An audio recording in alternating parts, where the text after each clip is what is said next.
Okay, so Ishavasya Upanishad, and so we have done the introduction class last class.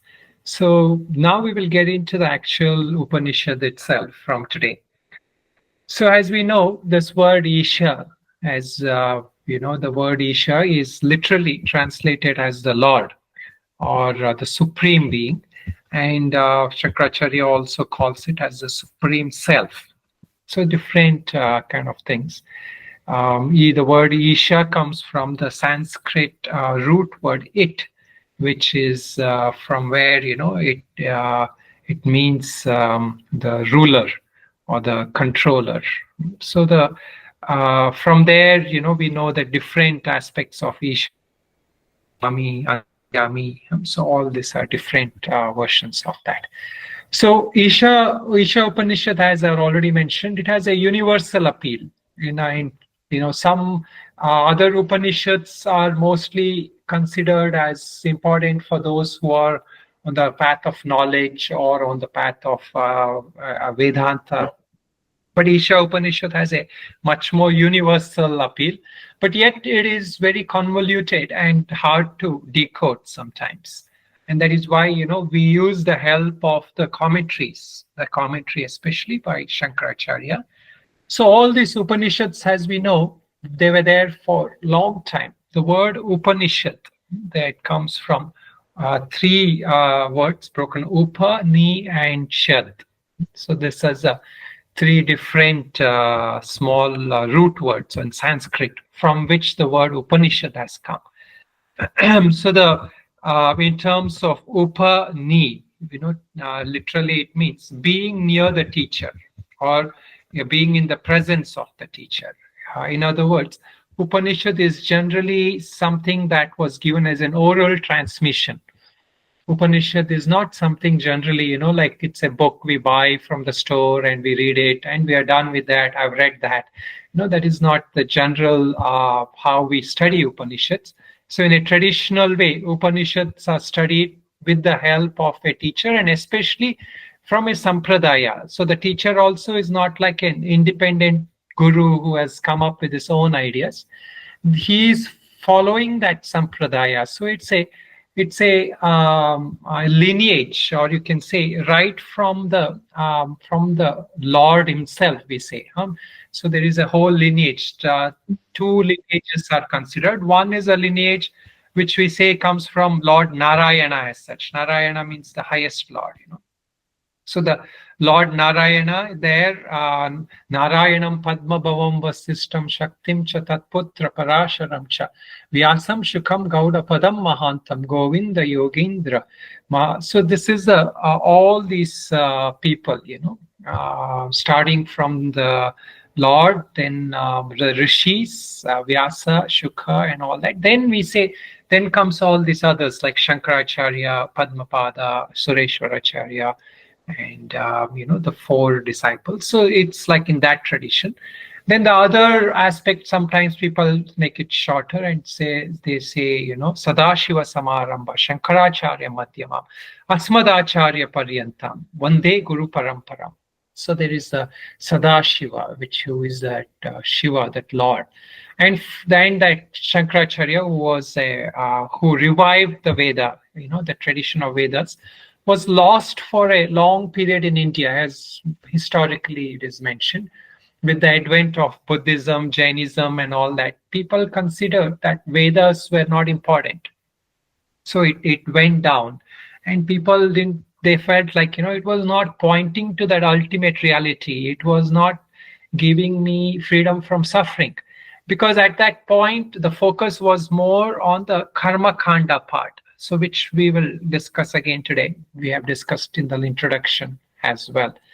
So the ritual, see, like today also, if you ask youngsters, like what is, especially in the Hindu religion, if you ask them, they will say, oh, what is your religion? Say, we do pujas, we do homas, we do all this yajnas, and every event, like marriage and birth and death and all that, there's ceremonies that go on, and that is all what we think is part of the religion, or the thing that was.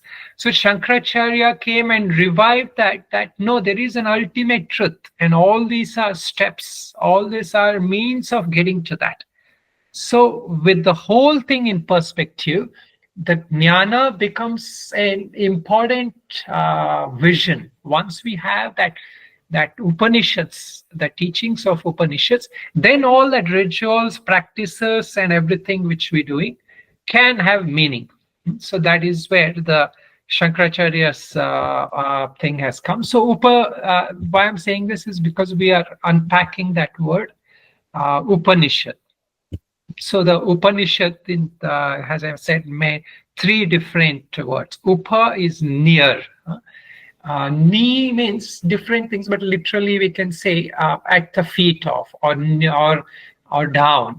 Like the teacher is giving, and then you have to have some sense of reverence, some sense of respect. Then only that teachings can be transmitted, right? Like wherever we go, right? If we don't have that sense of respect, we will not take that knowledge. I mean, traditionally, it is like, given the example that like Ganga or any river, that river flows from the high plains to the low plains, right?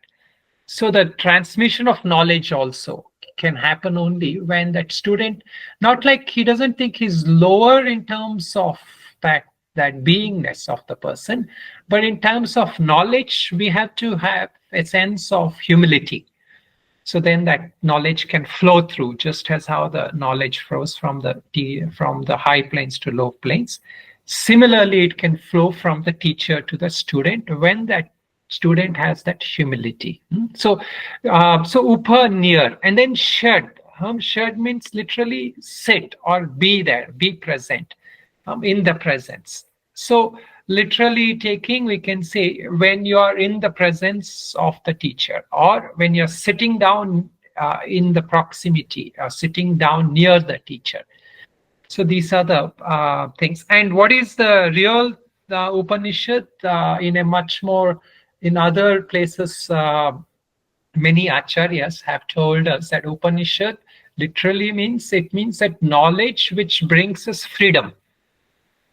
So that knowledge which points to the ultimate reality, which brings us that knowledge of self, or knowledge of who we really are, and what is this, what is that world, and what is God, which, we talked about that three components, right? The three entities of creation. God, individual, and the world. Jiva, Jagat, Ishvara. So, and here again, Upanishad, if you look at it, different places, there are some places there is a story, this who is the teacher, who is the taught, is being clearly illustrated. In some places, like some of us studied Kathopanishad, there the teacher was the god of death, Yama, the lord of death was the teacher, but he was a self-realized master. So the student was Nachiketa, a young boy, a young, capable boy who had very profound questions. So it was a dialogue between them. And in some other places, it varies, like sometimes it is father and son, like in Chandogya Upanishad. And some places it is like Prajapati and Indra. And some places it is husband and wife, as in Yajnavalkya. Some places it is a lady giving teachings to her, like her student or her partner, or so all that different kind of ways that it is given. Meaning it is always given in an oral way. That traditionally the teaching was given in an oral way, but of course we use now the help of the written words and written books. And later, when Shankaracharya came, especially, he started this tradition of writing down commentaries, which later on was followed out by other acharyas who came up with their own interpretations. So when Shankaracharya came up, he came up with that highest objective of pointing that teachings of Advaita Vedanta, non-dual reality, that which he presented was like for people of highest kind of what we call as those who had renounced everything and they wanted only the truth, only the highest reality.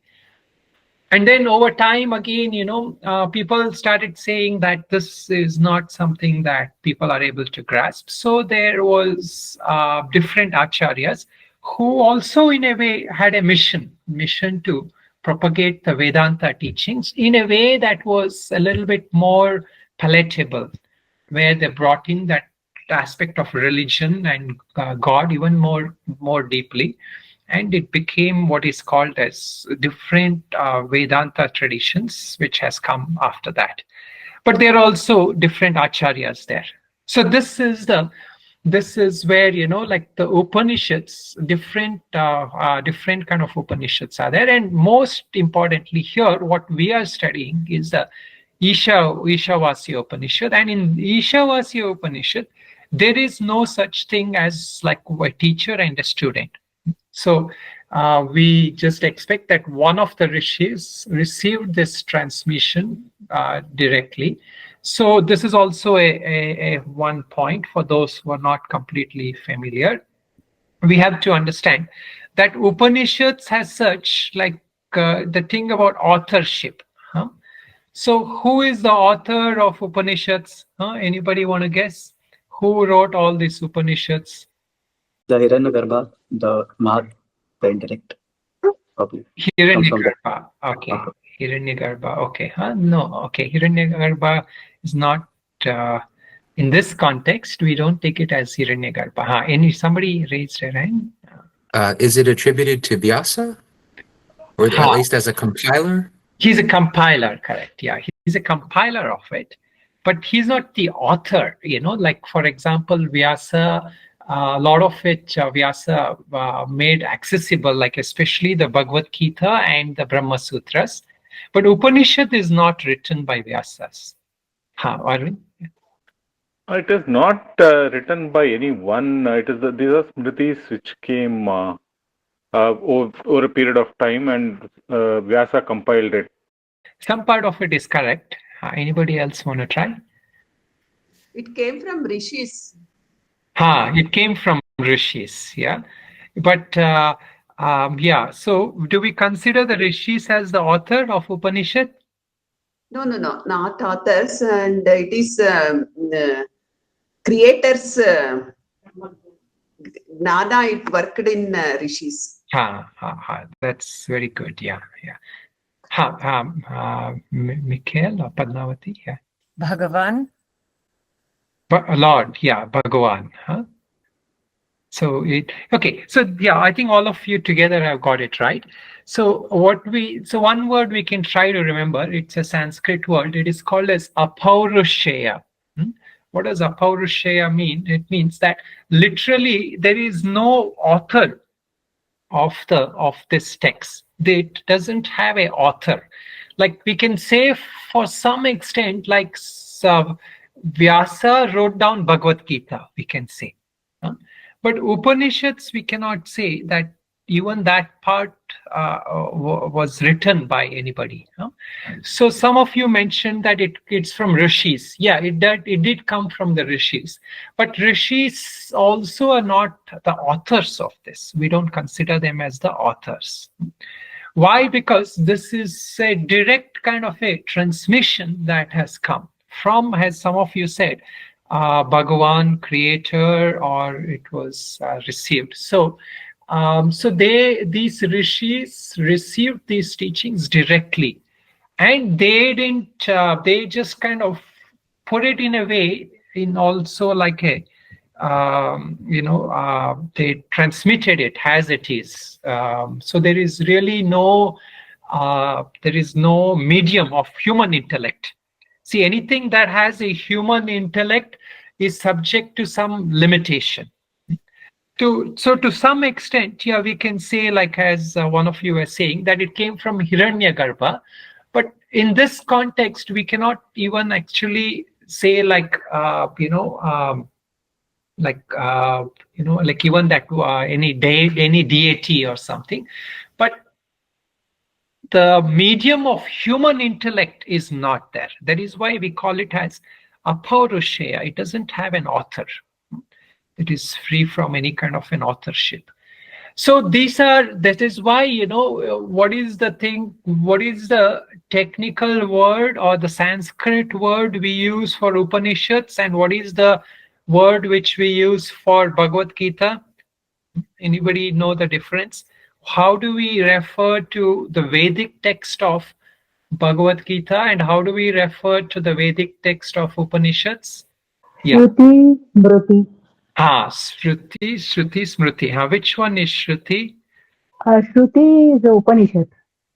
Upanishads are Shrutis and Bhagavad Gita is Smriti. So this is a fundamental difference. Why it is Smriti? Because Vyasa brought it into his intellect, and Smriti means from memory. Shruti means that which is heard. That which is only heard and it is put down as it is heard. That is Shruti.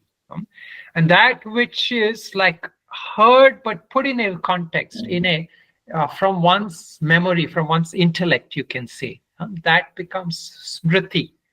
So the Bhagavad Gita are texts that came from Bhagavan. It came directly from the Lord.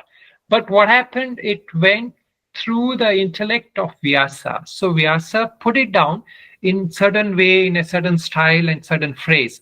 So that is why you see, Bhagavad Gita follows what we call as the Anustup meter, Anustup Chandas. It's a particular where there are about, each line, they will have about 16 letters, Sanskrit letters.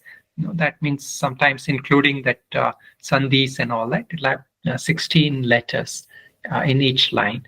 So how is it like if something came down that was articulated so well? Because it went through the mind of Vyasa, and so it became a Smriti text. So in that context, from a Vedic point, not necessarily from a knowledge point, from a Vedic point, Shrutis are considered more superior. So the Upanishads fall under the categories of Shruti. So Shrutis are those which are directly heard, and it doesn't have the medium of human intellect in between. Meaning it is not filtered or it is not channelized in a way. It is not channelized is not the right word. It is not gone through the medium of a human intellect. Okay, so that is why it is called as apaurushaya. Paurushaya means a human intellect or a person. Apaurushaya means it is not based on a human mind, human intellect. So that is also the reason why we take the support of a lineage of teachers, because that lineage of teachers transmit that especially when we get it through the pure medium of teachers, when the teachers have that purity, then that transmission is in line. So that is why generally, it is what in India it is considered sometimes originally Upanishads was handed down through the rishis, and later on Shankaracharya had the sannyasis parampara, the monastics of Shankaracharya tradition, and they would transmit that. So even sometimes you see that some places you go, they will not allow you to study you unless you are a sadhu or a monk and all that. But later on, of course, now we realize that the knowledge is not based on one's ashrama. Anybody sees, Shankaracharya has clarified that everybody is entitled to knowledge. So that ability of one to embrace that knowledge is this, he said, is higher in capacity for the sannyasis. So that is why they were considered as the teachers ideally in an ideal environment. Okay, so but again, this is this is going strictly by Shankaracharya's traditions, but other traditions have also been a successful transmitters of Upanishads. Okay, so now we will go into the actual Upanishad. I've already given the introduction to this. So there's just a couple of things we will recap. One is the Shanti mantra. We did that Shanti mantra, and this Shanti mantra is belonging to the Veda that where this Upanishad comes from. Of the 4 Upanishad, this Upanishad belongs to the Yajurveda part. I've already mentioned this. And in the Yajurveda, there are 2 parts. One is called the Shukla Yajurveda and Krishna Yajurveda. Literally, Shukla means the white Yajurvedas, or the light, bright Yajurveda. And Krishna is the night or the dark Yajurveda. So again, it is just a way of segregating these Yajurvedas, these Vedas. And in the Shukla Yajurveda, there are 2 portions. One is called as the mantra portion of that. I mean, there are actually 4, but generally 2 portions we are talking here. Mantra portion and the Brahmana portion. So the mantra portions are commonly the mantra portions were taken for karma kanda or upasanas. So in this thing, the Ishavasya Upanishads belongs to the mantra portion. And the later Brahmana portion has the biggest Upanishad, which is Brihadaranyaka Upanishad. And that belongs to the Brahmana portion. But this is why Shankaracharya has made quite a bit of efforts at the beginning of this Upanishad Bhashya, which we will go through in the Bhashya class as such, where he tries to, first line itself, he begins by clarifying and saying, although this Upanishad belongs to the mantra portion of this Upanishad is known for Jnana Kanda. It is an Upanishad. It is not a Karma Kanda, he says. Meaning it is not a ritualistic work. It is a work of knowledge. It is the work which is transmitting that wisdom. It is not a practice. It is like, what it means by that is that it is not just something we will sit and chant, like sometimes there is a value in chanting. There is mantras also have a certain power, right? So many mantras are considered from that perspective. So here he says these mantras you can chant, but the important thing of these mantras is it should be studied. It should be understood, studied, and assimilated as wisdom in our life. Okay, so this is the introduction that he has given. And here again, we have to understand that the karma kanda, which I have mentioned, karma kanda, some people in the earlier aspect of rishis, they also extol the karma kanda, like Jaimini, we say, Jaimini Rishi. He said the Vedas are only karma kandas. And he didn't accept the Upanishad, meaning they didn't give importance to the Upanishad. They said it is there, but it is not important. So compared to that, almost like Shankaracharya has taken another stance. He says the real important thing in Vedas are Upanishads. But he also said that if one is not ready for that Upanishad, and what does it mean by readiness?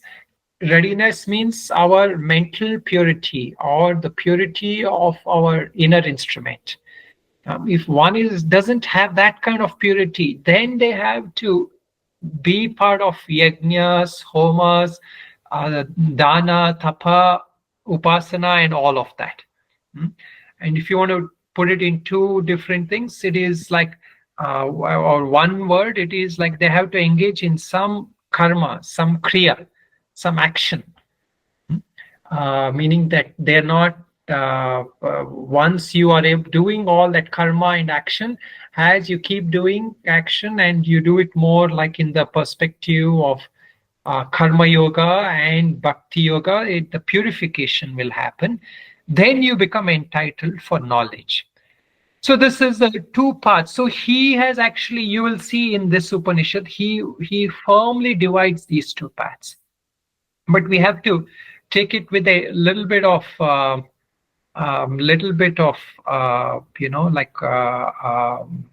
self-introspection, in that sense that although we want to study and get knowledge, it is not that in other parts he has clearly clarified that we have to engage in some kind of a practices for the mind to be able to stabilize in that knowledge and the interest to have this knowledge.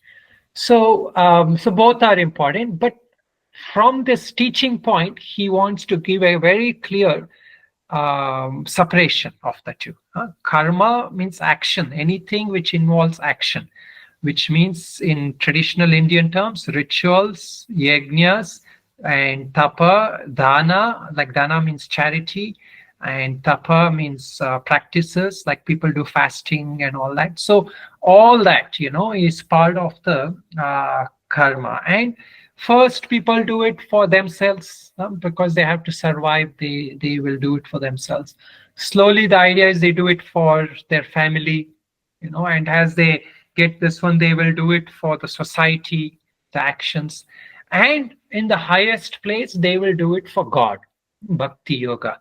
So whatever actions they do, they will do it for God. And that is that path of purification.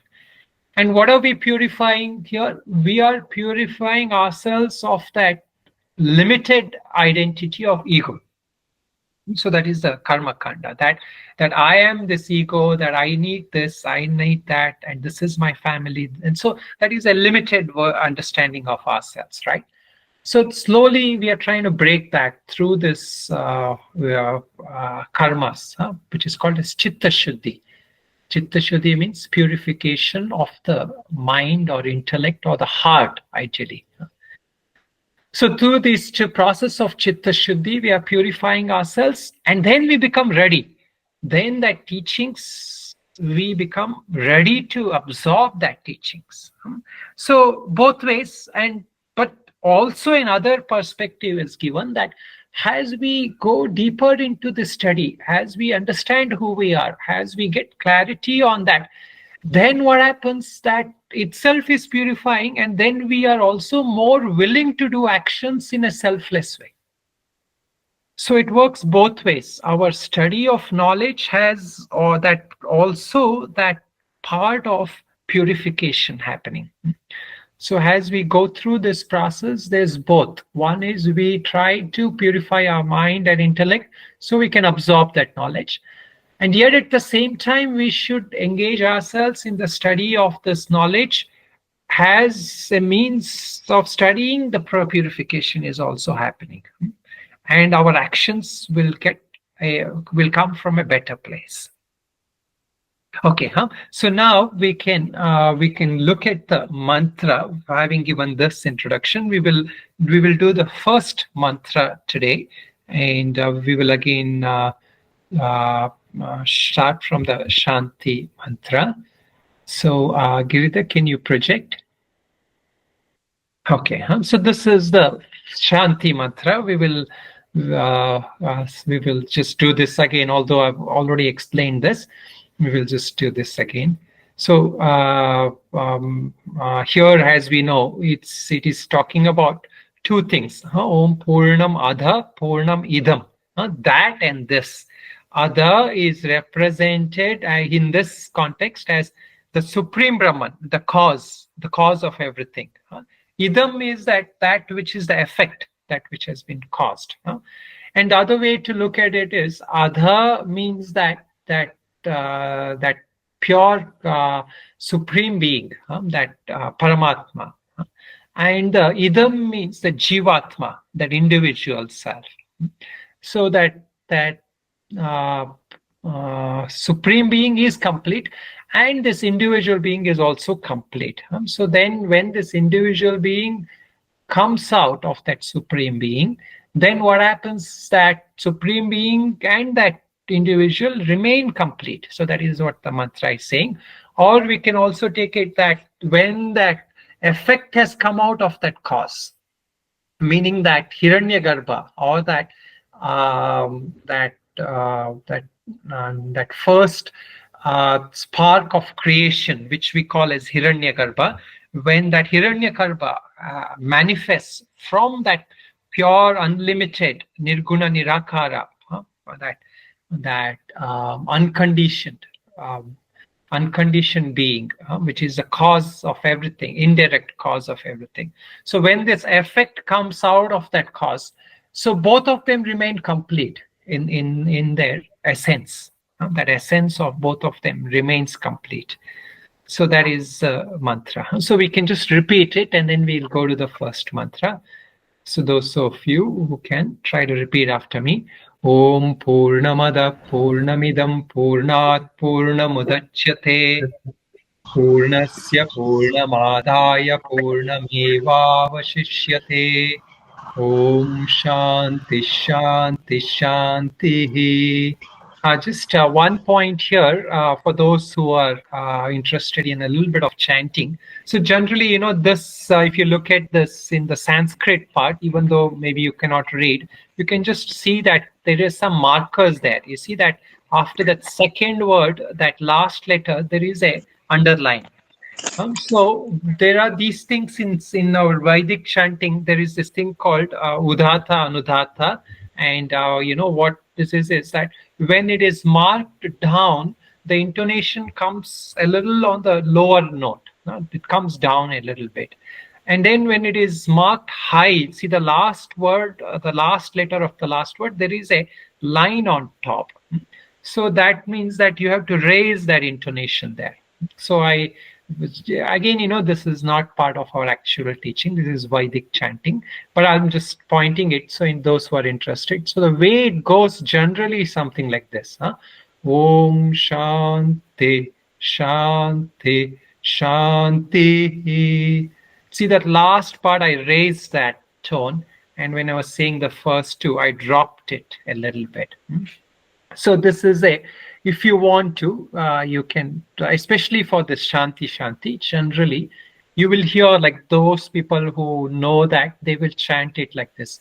Om Shanti Shanti Shanti. So this is a way of chanting. Anyway, okay, next we'll go to the mantra, the first mantra of this Upanishad. We can chant this. Okay, and this also here, because of this Upanishad here, this mantras have a little bit of a intonation thing. Some places it will come.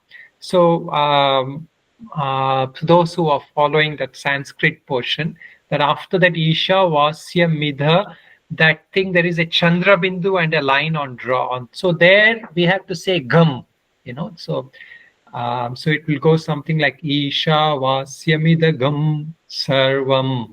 So it is not an anuswara, meaning it is not an So in the English transliteration, it says Ishavasya Midam Sarvam, right? So that in the Sanskrit thing, it should come as Ishavasya Midagam Sarvam. So again, these are, nobody will really ask you if you don't chant that. But it is good to do it the traditional way for those who would like to. Okay, so please repeat after me. Ishavasya Midagam Sarvam Yat Kincha Jagat Yam Jagat Tena Tyaktena Bunjita Magradhapkasya Svedhanam. Okay, so let us look at this mantra. So as we know, we have already understood this word Isha. Now the second word here, Isha Vasyam Idam. So that Vasya, as I had mentioned last time, it means that which has covered, that which is covering everything. What is covering it? The Lord is covering everything. Like we talked about two models in this, which we will come back to later. One is that model where the Lord is covering everything, and the other is where the Lord is present himself in different names and forms. So Isha Vasyam Idam. Idam is what, as it was in that other mantra too. Idam Sarvam. What is that Idam Sarvam? Is all this I'm seeing, all this I'm experiencing, everything that is in my perception or in my like direct understanding that is coming. I'm able to observe what we call as drik drishya, that drishya part, everything that is drishya, meaning everything that is seen, not just for the eyes, but also known by the mind. Everything that is the world. What is it? It is Jagat. What is Jagat? Jagat we say as the world. But more deeply, when we talk about the world, what is the nature of the world? The one nature of the world is it is always changing. That world is nothing but complete continuous changes, a series of changes. So anything that is observed is subject to change. So this is a rule, Yat drishyam tad anityam. This is one of the rule. Yat drishyam, what I see, what I'm able to experience, what I'm able to know, that is subject to change. So anything which is an object, we say subject and object, right? Anything which is an object is subject to change. So that is a Jagat. So this in this world, Ishavasyam idam sarvam. Then he says yat kinchit jagatyam. What is this jagatyam here? He says in this observed world, in that thing that I'm taking as the world, everything here is that what is seen is subject to change. And in that change, what is that constant thing? There is this Ishavasya. So there is one substratum on which everything else is changing. So this is a pursuit of our whole life, whether we know it or not. What we are looking for is that changeless entity in the changing world. So in other words, to say is that in everything that is observed, there is that divinity in it. Ishavasya idam sarvam. So in everything in this whole world, there is that one divinity, and that divinity or that beingness or that essence, that is not subject to change. Ishavasya idam sarvam yatkinchit jagatyam jagat tena tyaktena bunjita. So now he comes to the process, or the how do we know this, or how do I get to know that there is a Lord who is pervading this whole world, or there is that beingness who is manifesting as this world, or that essence of consciousness is being projected as all this world. How do I know that? Tena tyaktena bunjita. Tena tyaktena literally means by giving up, by letting go, or by negating, by seeing that what is changing is not the reality. You let go of that. Meaning all our world, we are running behind things, which is changing, which is impermanent. We are seeking happiness in impermanent things. And so he's saying, tena tektena, let go of those things, your pursuits. And bunjita literally means enjoy, but Shankaracharya says, protect yourself. Shankaracharya is not saying enjoy here. He says protect yourself by letting go of those changing entities. Don't grasp on to things which are changing. Don't put your heart and soul on those things which are constantly subject to change. Then he gives teachings of living the right life. How do we go about living? Once I know there is only the divinity in everything, once I know that there is only consciousness in everything, there is nothing else but that consciousness, which is the reality. How do I live? He says, Magrada kasya svidhanam. Why should we go after the wealth of other beings? Meaning, why should we seek wealth as a means of happiness for ourselves? And also, most importantly, why should we attempt to even take something which doesn't belong to us? Meaning that essence of our being is happiness. That essence of our being is that joy. But we are looking for something else in the outer world. So the translation here, does anybody wants to read the English translation which is here? All this, whatsoever moves on the earth, should be covered by the Lord. Protect yourself through that detachment. Do not covet anybody's wealth, or do not covet for whose is wealth. Yeah, good. So here this word, this translation, literal translation, kasya svidhanam. For whose is this wealth? Meaning this wealth ultimately belongs to the Lord, So we ourselves are not the ones who have these possessions. We may say that I own this house, I own this, this property, this land, but really do we own it? It is all borrowed. It is borrowed from whom? It is borrowed from the Lord. We just have it for a while, so everything belongs to that Lord and we have it for a while. So now actually looking at it from another perspective, what is this saying? This mantra is establishing what we call as the moksha purushartha. So this a little bit of this will help. There are 4 purusharthas as such. Purushartha meaning the pursuits of human life. I think all of you should know this. There are 4 purusharthas that everybody is one way or the other seeking. Some of them are focused on one of them. Some of them are focused on all of them. Some of them are focused just on that moksha purushartha. So what are the 4 purusharthas? Does anybody remember? Artha Kama. Dharma, Artha, Kama, Moksha. Dharma, Artha, Kama, Moksha. So that is generally told in that way. It starts with dharma. Dharma is usually what we talk first. Dharma means that right living, the good living, like the rights, the do's and don'ts. So every religion has its own sets of do's and don'ts, right and wrong. And so in our Sanatan Dharma also, we say that dharma is the most important. Everyone has to follow that. So that is a dharma. So the last line here, if you look at it, ma grida kasya svidhanam. Which purushartha it is talking about? So it is talking about the dharma purushartha. Do not covet anybody's wealth, meaning live a life that is that has that righteousness. Then the other one, the next one, it says here, protect yourself through that detachment.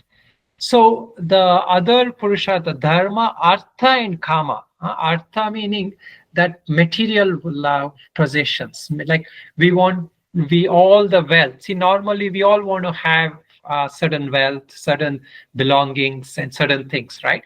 But if that alone is the pursuit of life, what happens? We are just going to know, we're going to leave it at some point or the other, right? We're not going to take it with us. So that artha purushartha, which is the pursuit of many people, many wars have been fought for that land, for that properties. So so that he's saying artha. Then the kama is like different passions of life. Each of us are pursuing different passions, different desires we seek after. There's nothing wrong in having a wholesome desires, but if that desires alone is the pursuit of our life, then we know that even after we get some desire, whether it is climbing the top mount, highest peak, or coveting some championship trophy, where even that, whatever we get, that also is not going to give us happiness, right? We will seek something else. So that also he's saying is not the important thing. Protect yourself through that detachment. He's asking us to not focus on the other purusharthas. What are the 2 purusharthas that we should not focus on? Through when he says detachment? Artha Kama. Artha Kama. Artha and kama. So artha and kama is not important according to that.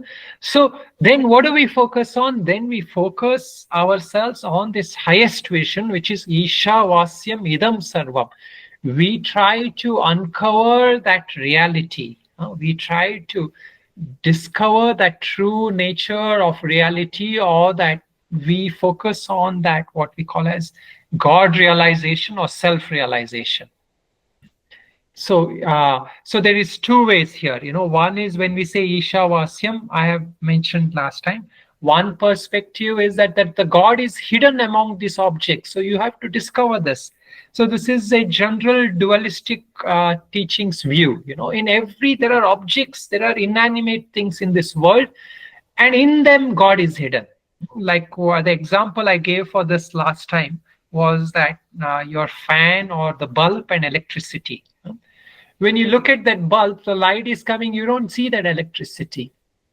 So what do? You have to know that how is that light coming. So you try to find out, and okay, there is electricity which lights up that bulb. So similarly, this world is filled with inanimate objects, and that God is hidden. So you try to uncover. That is one perspective.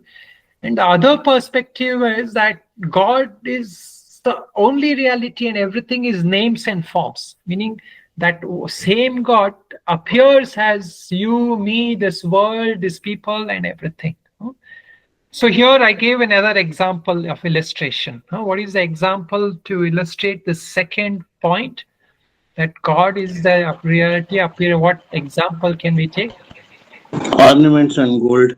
Very good. Yeah, gold and the different ornaments. So the and many other things also.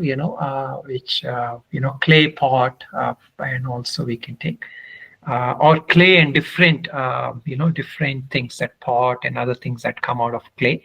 They're all names and forms. Of that same reality. So the first one is what is called as a dependent model. Dependent model meaning that all these objects are dependent on that independent God. This is a Dvaitin perspective.